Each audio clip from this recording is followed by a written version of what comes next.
messieurs, chers téléspectateurs, bonjour et bienvenue dans votre émission Les choses du pays. Le thermomètre de la société, l'émission du peuple pour le peuple et par le peuple. Dans ce numéro de votre émission Les choses du pays, nous parlerons exclusivement de politique, notamment avec les responsables du mouvement de redressement national. Un parti qui s'inscrit dans l'opposition radicale et qui, depuis 1981, anime à sa manière le paysage politique gabonais en particulier et de manière générale africain. Nous allons respectivement recevoir et nous entretenir avec M. Luc Bongabousi, président du Morena, mais également M. Albert Mbandong, vice-président du dit parti. Avec ces derniers, nous passerons en revue l'actualité politique qui prévaut en ce moment au niveau du Gabon. Nous évoquerons bien évidemment quelques aspects allant dans le social, sans oublier que nous parlerons de manière générale du Gabon, notamment dans sa situation. À toutes et à tous, bienvenue dans la rubrique En toute sincérité que voici. Je rappelle à toutes fins utiles et pour votre gouverne que les cadres sont assurés par Edgar Zé. Merci encore de la confiance sans cesse renouvelée à ce programme qui vous permet bien évidemment de comprendre et bien analyser tout ce qui se passe au Gabon.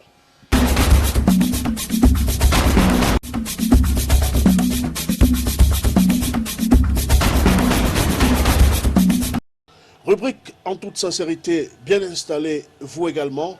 Merci encore à toutes et à tous du crédit accordé à ce programme qui, comme je le disais, reste l'émission du peuple pour le peuple et par le peuple. Je rappelle également que vous avez la possibilité de nous joindre au 05 40 81 54 ou alors au 07 19 70 05. Je vous le disais dès l'entame de cette émission, mesdames et messieurs, nous avons l'honneur et le privilège de recevoir dans le cadre de notre programme deux éminences politiques qui appartiennent à une formation politique qui, depuis 1981, continue à se battre en ce qui concerne l'amélioration des conditions de vie des Gabonais. Il s'agit donc pour nous de poser des questions, comme il en est de coutume, à M. Luc Bongabousi, président du mouvement de redressement national. Monsieur le Président, bonjour. Bonjour, monsieur Koura. Encore merci une fois de plus d'avoir accepté de répondre à nos questions, parce qu'on sait que votre calendrier, votre agenda est plus que saturé. Effectivement, parce que d'ici là, il est possible que je me déplace. Je voudrais également saluer les téléspectateurs de TV+, qui de plus en plus font confiance à cette chaîne de télévision, comme nous-mêmes d'ailleurs. Je voudrais également vous remercier de l'attention que vous portez aux différents soucis du peuple gabonais, parce que les principaux problèmes que vous soulevez au cours de l'émission Les choses du pays portent sur les soucis et les difficultés que connaissent nos compatriotes.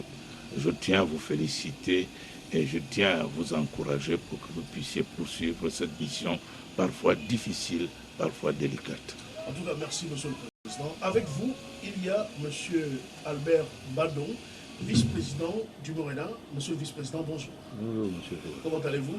Ça va, c'est bien. Toujours dans le combat? Toujours, ouais. Merci. Merci. Mais je n'ai pas d'autres commentaires à faire que ceux que le président a déjà fait par rapport au courage que vous avez de faire votre métier selon la déontologie de ce métier.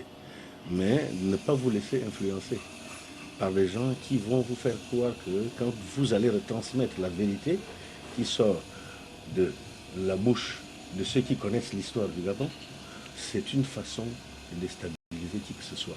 On remet les choses à leur place. C'est simplement ce que vous faites et nous apprécions votre travail. Merci. Alors, Monsieur le Président, avec vous, je vais dire, vous les responsables du Morena, nous allons parler de la situation politique qui prévaut en ce moment au Gabon. Nous parlerons également de quelques aspects allant dans le sens du social. Mais déjà, pour commencer, les téléspectateurs se posent la question de savoir que devient le Morena, parce que, ayant constaté avec amertume et désolation que le Morena donne l'impression désormais de faire dans la figuration politique. Que répondez-vous? Je voudrais d'abord demander à M. Mba de donner son point de vue et je le prendrai quelques minutes après. Bien. Merci, M. le Président, parce que c'est une question importante, mais je crois qu'elle est aussi à poser au compte de tous les autres partis. Le semblant de léthargie que vous semblez observer sur les activités du Morena ne procède pas des reculs ou des retraits des activités politiques. Mais nous estimons qu'il vaut mieux être seul que mal accompagné quand on va à un combat. Parce que celui qui nous accompagne peut être un boulet qui ne nous permette pas de pouvoir mener à bien l'objectif qu'on doit atteindre. Alors, donc, à ce titre, le Morena mène des actions discrètes qu'elle mène depuis 1981. C'était d'abord clandestin. Mais ce n'est plus clandestin maintenant parce qu'on les fait de façon discrète, parce qu'on a compris que tous les partis sont des partis qui sont mus par des intérêts multiples, surtout matériels. Si vous voyez des gens dans un parti, en grand nombre, il y a un intérêt qui se recherche par ces personnes qui adhèrent et par ceux qui dirigent ces partis. Cela, il faut aussi les donner de la politique. Parce que qu'est-ce que la politique? C'est l'exercice de la gestion de la cité. Quand les Occidentaux nous l'apportent, ils nous l'apportent, mais on ne sait pas comment s'en servir. Je ne fais pas une leçon de politique à qui que ce soit. Il y a beaucoup de politologues, il y a beaucoup de personnes qui ont fait Sciences Po, mais la simple comparaison de la gestion des choses par rapport à notre pays, avec l'extérieur d'où nous importons ces méthodes, est inadaptée. Inadaptée sur le fond, inadaptée dans l'esprit, inadaptée également sur la forme. Parce que nous copions, mais nous faisons plus dans le vice que dans la vertu. Alors, nos militants existent. Ceux qui ont le même raisonnement que les morénistes sont des morénistes. Ils se déclareront, certains viennent se déclarer souvent quand ils ont pris un peu de courage. Mais nous ne vous dirons pas que nous sommes inactifs.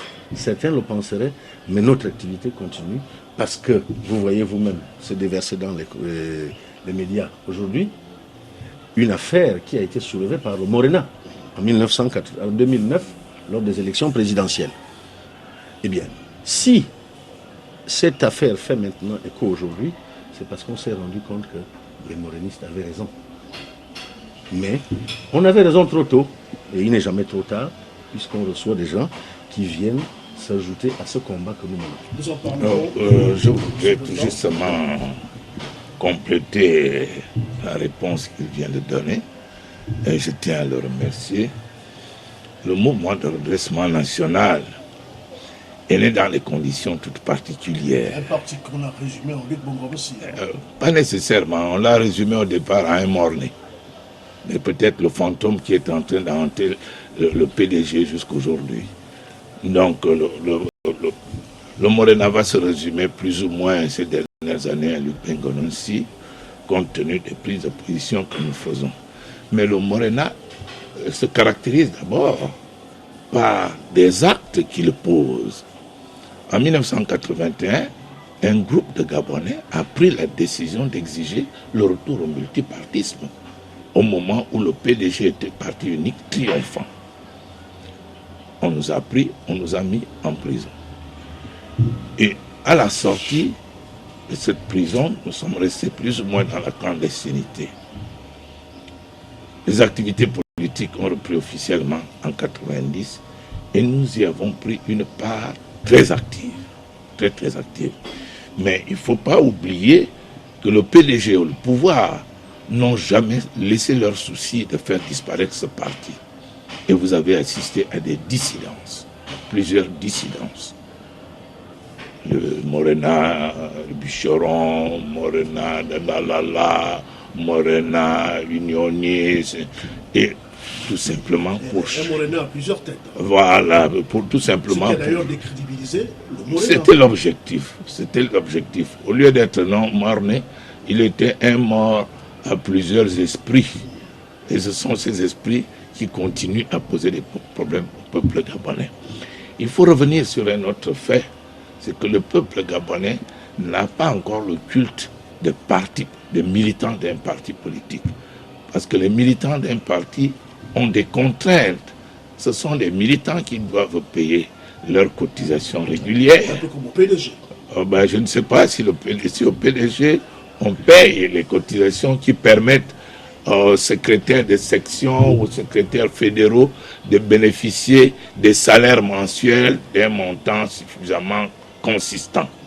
Donc, au mouvement de redressement national, ce qui nous surprend le plus, c'est que les Gabonais apprécient les initiatives que nous prenons, mais ne font aucun effort pour cotiser et pour encourager ce parti à atteindre les différents objectifs qu'il s'est fixés.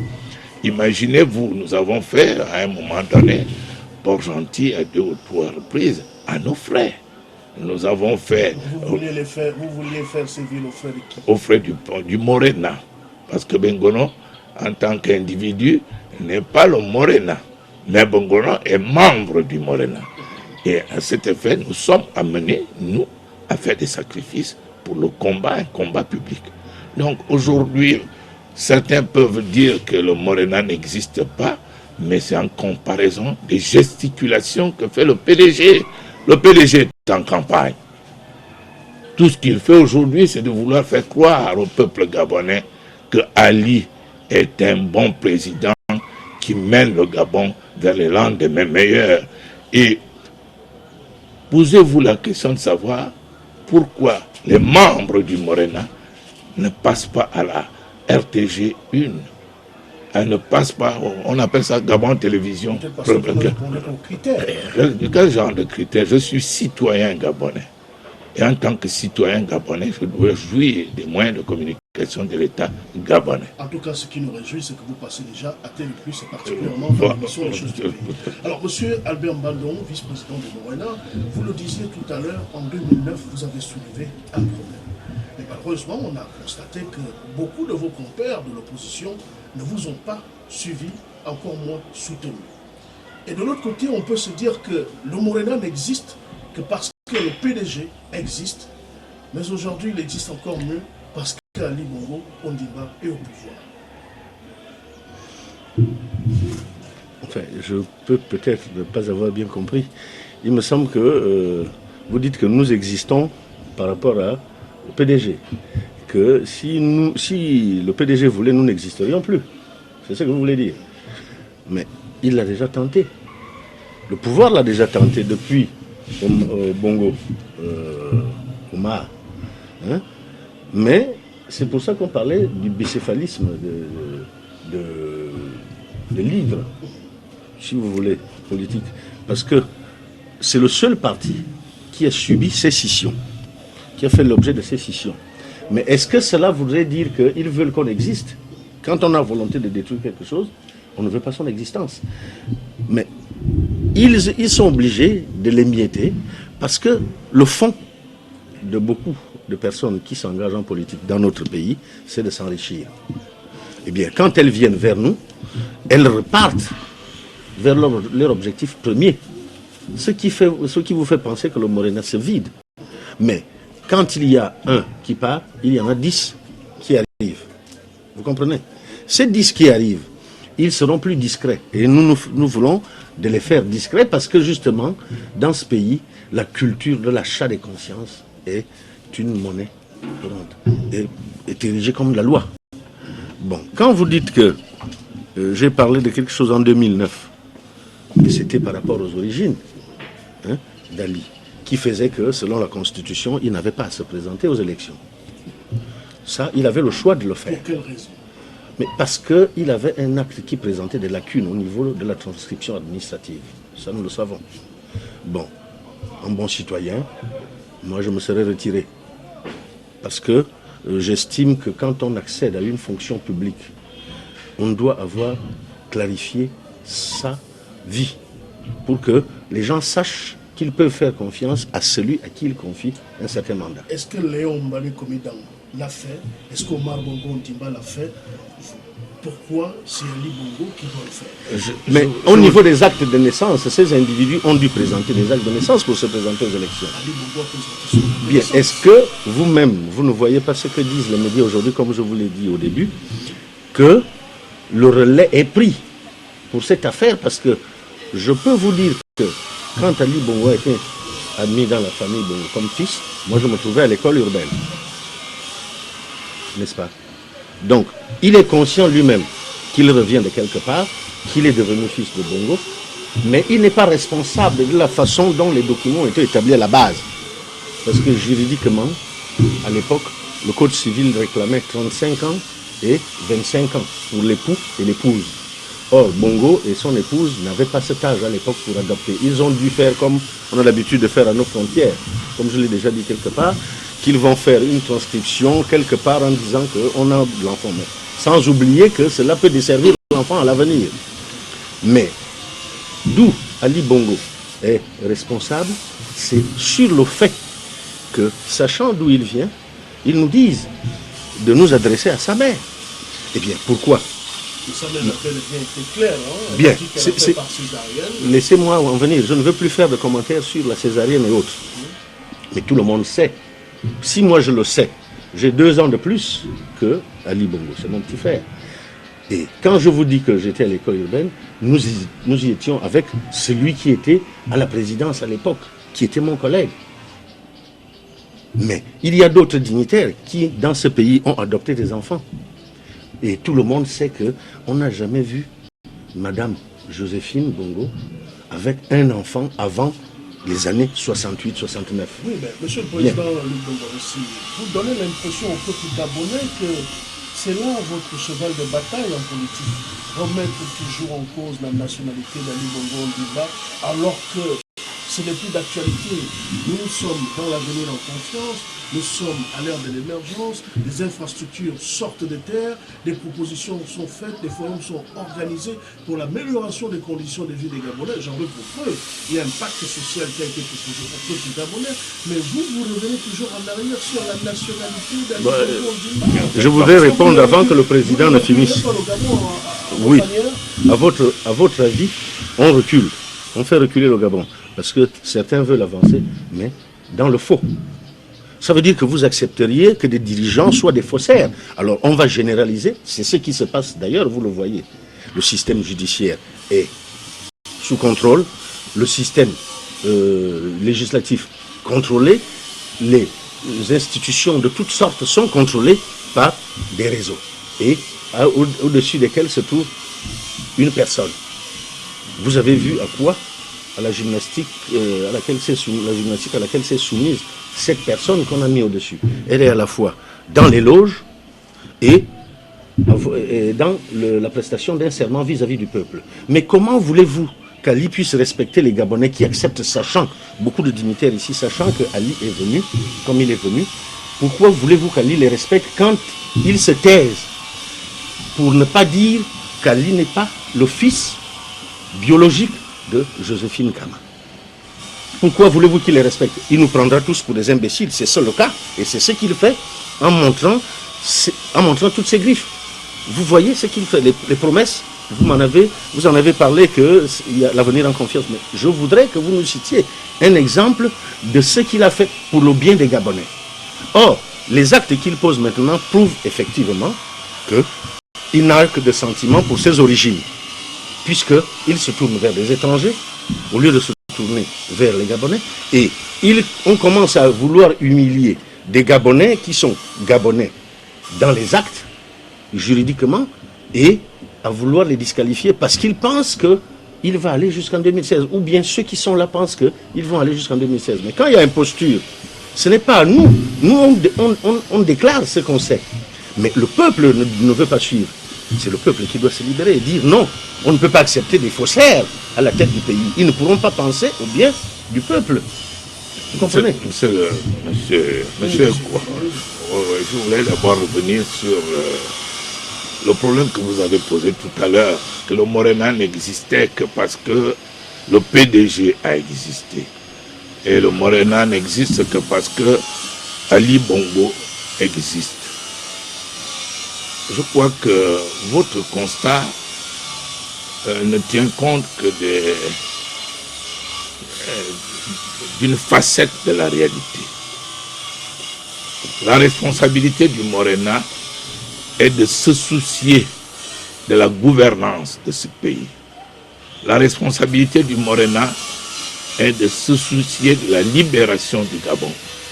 La responsabilité du Morena est de rechercher le bonheur du peuple gabonais, l'exercice de la souveraineté. Il y a longtemps que vous en parlez et rien n'a bougé.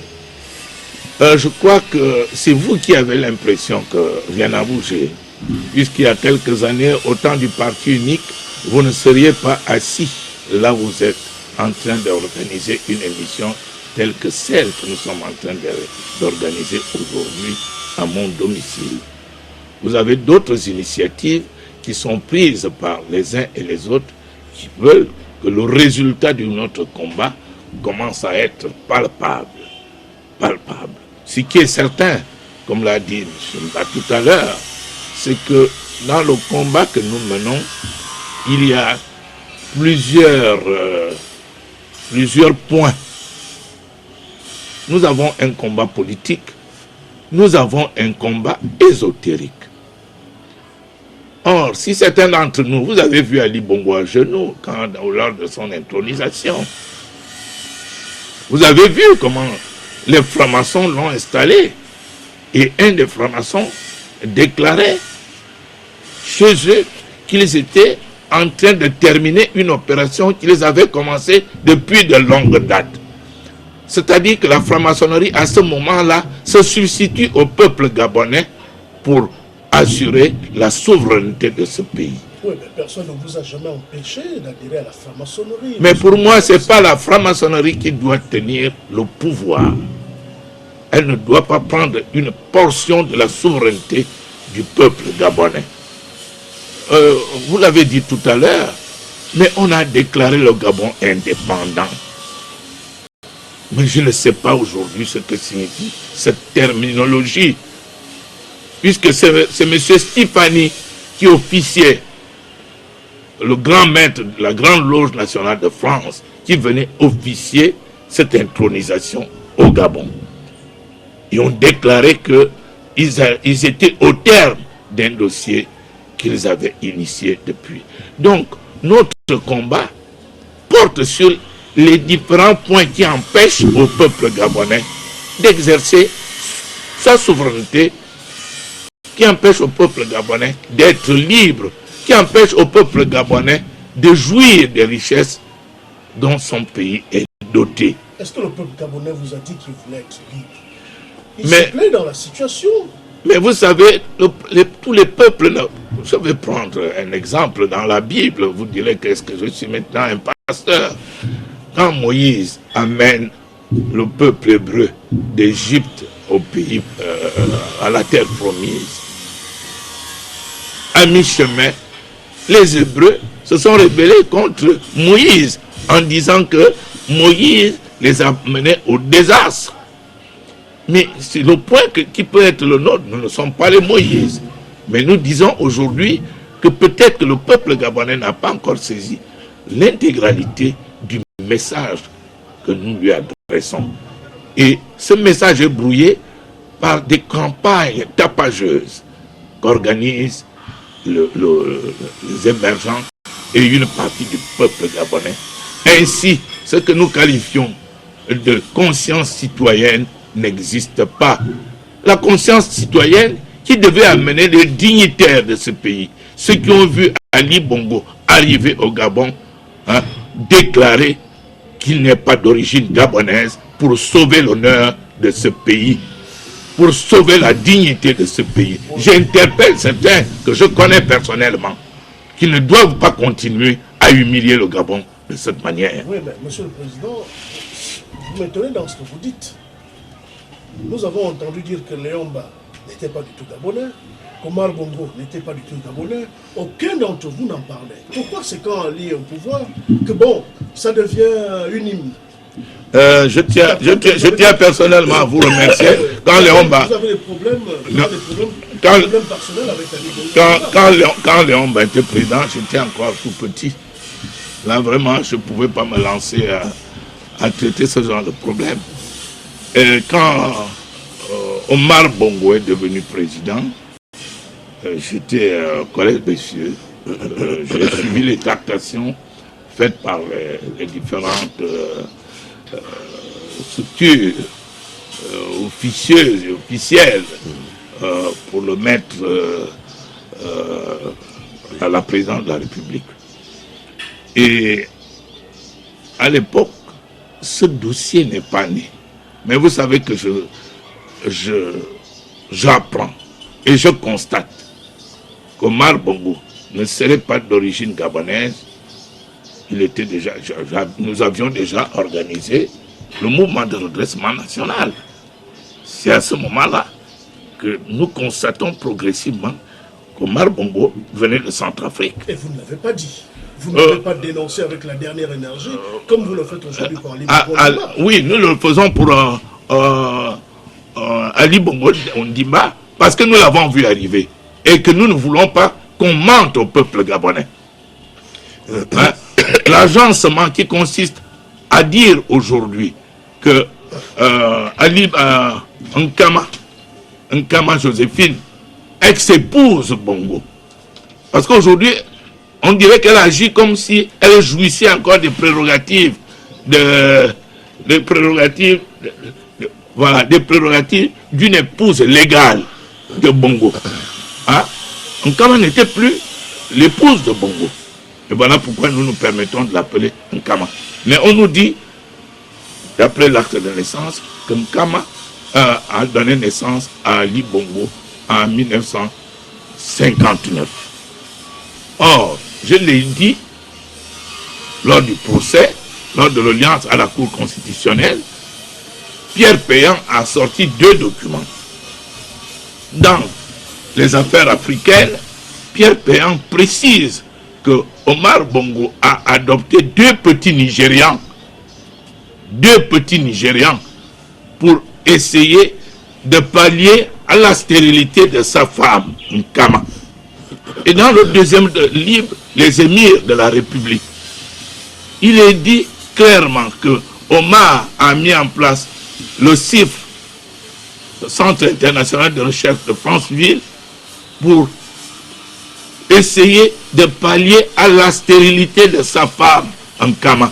Donc pour nous, on essaie de chercher des solutions à la stérilité d'une femme qui n'a pas fait d'enfant. Et quand on vient nous dire que c'est cette femme-là qui a donné naissance à Ali Bongo, c'était un grand mensonge et qui humilie le peuple gabonais. Le 3e point, je m'excuse. Et dans ces actes de naissance, on dit que Nkama serait né en 1945. Dans d'autres documents, c'est 46. Et que Bongo, lui, il serait militaire.